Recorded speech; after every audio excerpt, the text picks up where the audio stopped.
ಆತ್ಮೀಯ ವಿದ್ಯಾರ್ಥಿ ಮಿತ್ರರೇ, ತಮಗೆಲ್ಲರಿಗೂ study time with Vivek YouTube ಚಾನಲ್ಗೆ ಆತ್ಮೀಯವಾದಂಥ ಸ್ವಾಗತ.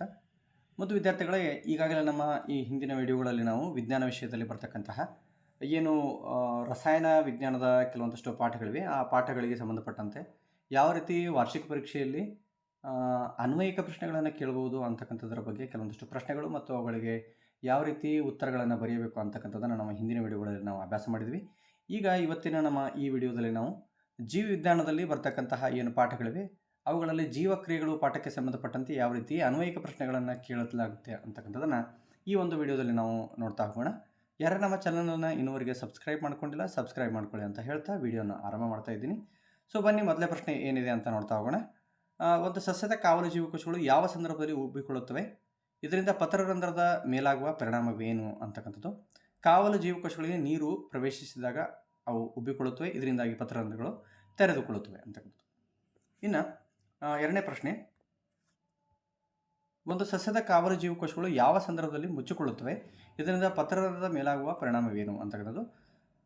ಮತ್ತು ಪತ್ರರಂಧ್ರದ ಮೇಲೆ ಉಂಟಾದ ಪರಿಣಾಮದಿಂದ ಸಸ್ಯದ ಯಾವ ಕಾರ್ಯ ತಾತ್ಕಾಲಿಕವಾಗಿ ಸ್ಥಗಿತಗೊಳ್ಳಬಹುದು ಅಂತಕ್ಕಂಥ ಪ್ರಶ್ನೆಯನ್ನು ಕೇಳಲಾಗಿದೆ. ಸೊ ಹಾಗಾದರೆ ಒಂದದಾಗಿ ಉತ್ತರನ ನೀಡ್ತಾ ಬರೋಣ. ಸೊ ಕಾವಲು ಜೀವಕೋಶಗಳೊಂದಿಗೆ ನೀರು ಹೊರಬಂದಾಗ ಕಾವಲು ಜೀವಕೋಶಗಳು ಮುದುಡಿಕೊಳ್ಳುತ್ತವೆ, ಇದರಿಂದಾಗಿ ಪತ್ರರಂಧ್ರಗಳು ಏನಾಗುತ್ತೆ, ಸಂಕುಚಿತಗೊಂಡು ಅವು ಮುಚ್ಚಿಕೊಳ್ಳುತ್ತವೆ. ಇದರ ಪರಿಣಾಮವಾಗಿ ಸಸ್ಯಗಳ ಬಾಷ್ಪೀಕರಣ ಕಾರ್ಯ ತಾತ್ಕಾಲಿಕವಾಗಿ ಸ್ಥಗಿತಗೊಳ್ಳುತ್ತದೆ. ನೀರು ಮತ್ತು ಲವಣಗಳ ಹೀರಿಕೆ ಕಾರ್ಯವು ತಾತ್ಕಾಲಿಕವಾಗಿ ಸ್ಥಗಿತಗೊಳ್ಳಬಹುದು ಅಂತಕ್ಕಂಥದ್ದು. ಇನ್ನು ಮುಂದಿನ ಪ್ರಶ್ನೆ, ಮೂರನೇ ಪ್ರಶ್ನೆ, ವಿದ್ಯಾರ್ಥಿಯೊಬ್ಬ ಹಸಿ ಕೊತ್ತಂಬರಿ ಸೊಪ್ಪು ಸಂಗ್ರಹಿಸಿದ ಪಾಲಿಥೀನ್ ಚೀಲದ ಒಳಗೋಡೆಯಲ್ಲಿ ನೀರಿನ ಹನಿಗಳ ಸಂಗ್ರಹ ಗಮನಿಸುತ್ತಾನೆ ಮತ್ತು ಅದಕ್ಕೆ ಕಾರಣ ಹುಡುಕುತ್ತಾನೆ. ಅವನಿಗೆ ನೀವು ಹೇಗೆ ಸಹಾಯ ಮಾಡುವಿರಿ, ವಿವರಿಸಿ ಅಂತಕ್ಕಂಥದ್ದು. ಸೊ ಇಲ್ಲಿ ತಾವು ಗಮನಿಸ್ತಾ ಇದ್ದೀರಿ, ನೀರಿನ ಸಂಗ್ರಹಕ್ಕೆ ಕಾರಣವಾದ ಸಸ್ಯದ ಜೈವಿಕ ಪ್ರಕ್ರಿಯೆಗೆ ನಾವು ಬಾಷ್ಪ ವಿಸರ್ಜನೆ ಅಂತ ಹೇಳಿ ಕರಿತೀವಿ. ಈ ಕ್ರಿಯೆಗೆ ಕಾರಣವಾಗುವ ಸಸ್ಯದ ಭಾಗ ಪತ್ರರಂಧ್ರಗಳು. ಪತ್ರರಂಧ್ರಗಳ ಮೂಲಕ ನೀರು ಆವಿಯ ರೂಪದಲ್ಲಿ ಹೊರಬಂದು ಚೀಲದ ಒಳಗೋಡೆಯ ಮೇಲೆ ನೀರಿನ ಹನಿಗಳ ರೂಪದಲ್ಲಿ ಸಂಗ್ರಹವಾಗುತ್ತದೆ ಅಂತಕ್ಕಂಥದ್ದು. ಸೊ ಮುಂದಿನ ಪ್ರಶ್ನೆ, ಅಮರ್ ಬೆಲ್ ಆರ್ ಕಸ್ಕ್ಯೂಟ್ ಸಸ್ಯವು ಪರಾವಲಂಬಿ ಪೋಷಣಾ ತಂತ್ರವನ್ನು ಅಳವಡಿಸಿಕೊಂಡು ಜೀವಿಸುತ್ತದೆ. ಈ ಹೇಳಿಕೆಗೆ ಸೂಕ್ತ ಕಾರಣ ಕೊಡಿ ಅಥವಾ ಸಮರ್ಥನೆ ನೀಡಿ ಅಂತಕ್ಕಂಥದ್ದು. ಅಮರ್ ಬೆಲ್ ಅಥವಾ ಕಸ್ಕ್ಯೂಟ್ ಸಸ್ಯ ಎಲೆ ಮತ್ತು ಬೇರುಗಳನ್ನು ಹೊಂದಿಲ್ಲದಿರುವುದರಿಂದ ಈ ಹೊಂದಾಣಿಕೆ ಮಾಡಿಕೊಂಡಿದೆ ಅಂತಕ್ಕಂಥದ್ದನ್ನು ಇಲ್ಲಿ ಉತ್ತರದ ರೂಪದಲ್ಲಿ ನಾವು ನೋಡಬಹುದು.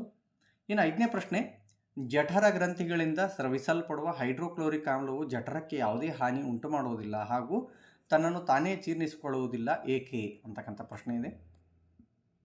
ಸೊ ಜಠರದ ಒಳಗೋಡೆಯ ಲೋಳೆಯಂತಹ ದ್ರವವನ್ನು ಸ್ರವಿಸ್ತದೆ.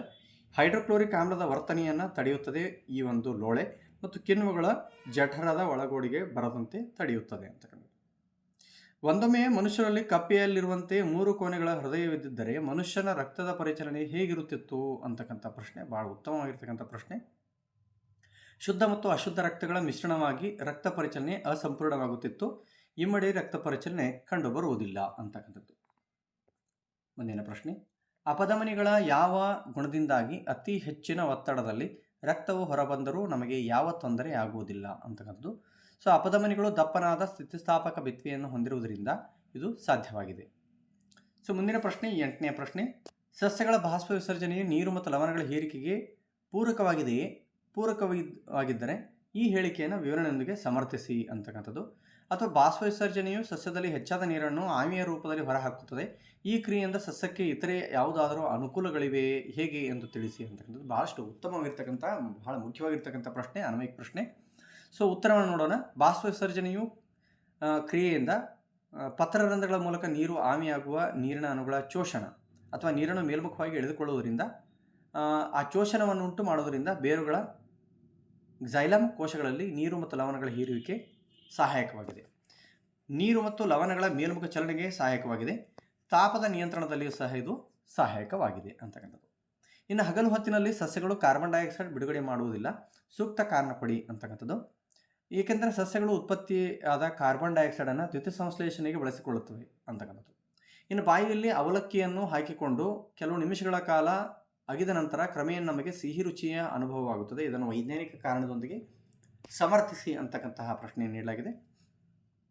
ಬಾಯಿಯಲ್ಲಿ ಅವಲಕ್ಕಿಯನ್ನು ಹಾಕಿಕೊಂಡು ಕೆಲವು ನಿಮಿಷಗಳ ಕಾಲ ಅಗಿದಂತೆ ಬಾಯಿಯಲ್ಲಿರುವ ಲಾಲಾರಸ ಗ್ರಂಥಿಯಲ್ಲಿರ್ತಕ್ಕಂಥ ಲಾಲಾರಸ ಅದರಲ್ಲಿರ್ತಕ್ಕಂಥ ಅಮೈಲೇಸ್ಗೇನು ಪಿಷ್ಟವನ್ನು ಸಕ್ಕರೆಯನ್ನಾಗಿ ಪರಿವರ್ತಿಸುತ್ತೆ. ಇದರಿಂದಾಗಿ ಅದು ಸಿಹಿಯಾಗಿ ನಮಗೆ ರುಚಿಯ ಅನುಭವ ಆಗುತ್ತದೆ ಅಂತಕ್ಕಂಥದ್ದು. ಇನ್ನು 11ನೇ ಪ್ರಶ್ನೆ, ಉಚ್ಛ್ವಾಸ ಕ್ರಿಯೆಯನ್ನು ಶ್ವಾಸಕೋಶವನ್ನು ಸೇರಿದ ಗಾಳಿಯಲ್ಲಿ ಆಕ್ಸಿಜನ್ ಜೊತೆ ಇತರೆ ಅನಿಲಗಳು ಇದ್ದಾಗ್ಯೂ ಆಕ್ಸಿಜನನ್ನು ಮಾತ್ರ ಉಸಿರಾಟ ಕ್ರಿಯೆಗೆ ಬಳಸಿಕೊಳ್ಳಲಾಗುತ್ತದೆ. ಇದು ಸಾಧ್ಯವಾಗುವುದು ಹೇಗೆ ಅಂತಕ್ಕಂಥ ಪ್ರಶ್ನೆ ಉತ್ತಮವಾಗಿರತಕ್ಕಂಥದ್ದು. ಸೊ ಇದಕ್ಕೆ ಕಾರಣ ಏನು ಅಂತಂದರೆ, ಶ್ವಾಸಕೋಶದಲ್ಲಿರುವ ರಕ್ತದಲ್ಲಿರುವ ಹಿಮೋಗ್ಲೋಬಿನ್ ಆಕ್ಸಿಜನ್ನೊಂದಿಗೆ ಹೆಚ್ಚಿನ ಆಕರ್ಷಣೆ ಹೊಂದಿದ್ದು ಆಕ್ಸಿ ಹಿಮೋಗ್ಲೋಬಿನ್ ರೂಪಕ್ಕೆ ಬದಲಾಗುತ್ತದೆ ಮತ್ತು ಸಾಗಿಸಲ್ಪಡುತ್ತದೆ. ಇನ್ನು ಈ ಪಾಠದ ಕೊನೆಯ ಪ್ರಶ್ನೆ, ಸಸ್ಯಗಳು ಪ್ರಾಣಿಗಳಂತೆ ನಿರ್ದಿಷ್ಟ ವಿಸರ್ಜನಾಂಗಗಳನ್ನು ಹೊಂದಿಲ್ಲ, ಆದರೂ ಸಸ್ಯಗಳು ತ್ಯಾಜ್ಯಗಳನ್ನು ವಿಸರ್ಜಿಸುತ್ತವೆ. ಈ ಹೇಳಿಕೆಯನ್ನು ಸಮರ್ಥಿಸಿ ಅಂತಕ್ಕಂಥದ್ದು ಬಹಳಷ್ಟು ಮುಖ್ಯವಾಗಿರತಕ್ಕಂಥ ಮತ್ತು ಪರೀಕ್ಷೆಯಲ್ಲಿ ಬಹಳ ಸಾರಿ ಕೇಳಿರ್ತಕ್ಕಂತಹ ಒಂದು ಪ್ರಶ್ನೆಯಾಗಿದ್ದು, ಸೊ ಇದಕ್ಕೆ ಯಾವ ರೀತಿ ಉತ್ತರಿಸಬಹುದು ಅಂತಕ್ಕಂಥದ್ದನ್ನು ನೋಡ್ತಾ ಹೋಗೋಣ. ಸಸ್ಯಗಳು ತ್ಯಾಜ್ಯ ವಸ್ತುಗಳನ್ನು ಹೊರಹಾಕಲು ವಿವಿಧ ತಂತ್ರಗಳನ್ನು ಬಳಸಿಕೊಳ್ಳುತ್ತವೆ. ಹಾಗಾದರೆ ಆ ತಂತ್ರಗಳು ಯಾವುವು ಅಂತ ನೋಡ್ತಾ ಹೋದಂತೆ, ಜೀವಕೋಶದ ರಸದಾನಿಗಳಲ್ಲಿ ತ್ಯಾಜ್ಯ ಸಂಗ್ರಹ ಆಗುವುದು, ತೊಗಟೆಯಿಂದ ಸುರಿಯುವ ಅಂಟು ಮತ್ತು ರಾಡಗಳು ಈ ರೂಪದಲ್ಲಿಯೂ ಸಹ ತ್ಯಾಜ್ಯ ವಸ್ತುಗಳು ಹೊರಹಾಕಲ್ಪಡುತ್ತವೆ. ಕೆಲವು ತ್ಯಾಜ್ಯಗಳು ಉದುರುವ ಎಲೆಗಳ ರೂಪದಲ್ಲಿಯೂ ತೆಗೆದು ಹಾಕಲ್ಪಡುತ್ತವೆ ಮತ್ತು ಅದೇ ರೀತಿಯಾಗಿ ಸುತ್ತಲಿನ ಮಣ್ಣಿಗೆ ತ್ಯಾಜ್ಯಗಳು ವಿಸರ್ಜಿಸಲ್ಪಡುತ್ತವೆ. ಸೊ ಈ ಎಲ್ಲ ಪ್ರಶ್ನೆಗಳು ಅನ್ವಯಿಕ ಪ್ರಶ್ನೆಯ ರೂಪದಲ್ಲಿ ಜೀವಕ್ರಿಯೆಗಳು ಪಾಠಕ್ಕೆ ಸಂಬಂಧಪಟ್ಟಂತೆ ವಾರ್ಷಿಕ ಪರೀಕ್ಷೆಯಲ್ಲಿ ಕೇಳಬಹುದಾದಂತಹ ಸಾಧ್ಯತೆಗಳಿರ್ತವೆ. ಸೊ ಆದ್ದರಿಂದ ಮಕ್ಕಳು ಇವೆಲ್ಲವುಗಳನ್ನು ಸರಿಯಾಗಿ ಅರ್ಥ ಮಾಡಿಕೊಂಡು ಪರೀಕ್ಷೆಯಲ್ಲಿ ಚೆನ್ನಾಗಿ ಸ್ಕೋರ್ ಮಾಡಲಿಕ್ಕೆ ಇವು ಸಹಾಯ ಆಗ್ತಾಯಿದೆ ಅಂತಕ್ಕಂತಹ ಒಂದು ವಿಶ್ವಾಸದೊಂದಿಗೆ ಮುಂದಿನ ವಿಡಿಯೋದಲ್ಲಿ ಮತ್ತೊಂದು ಪಾಠದ ಅನ್ವಯಿಕ ಪ್ರಶ್ನೆಗಳನ್ನು ನಾನು ತೆಗೆದುಕೊಂಡು ಬರ್ತೀನಿ. ಮುಂದಿನ ವಿಡಿಯೋದಲ್ಲಿ ನೀವು ಮತ್ತೆ ಭೇಟಿ ಹೋಗೋಣ. ಅಲ್ಲಿವರೆಗೂ ಟೇಕ್ ಕೇರ್, ಬಾಯ್ ಬಾಯ್.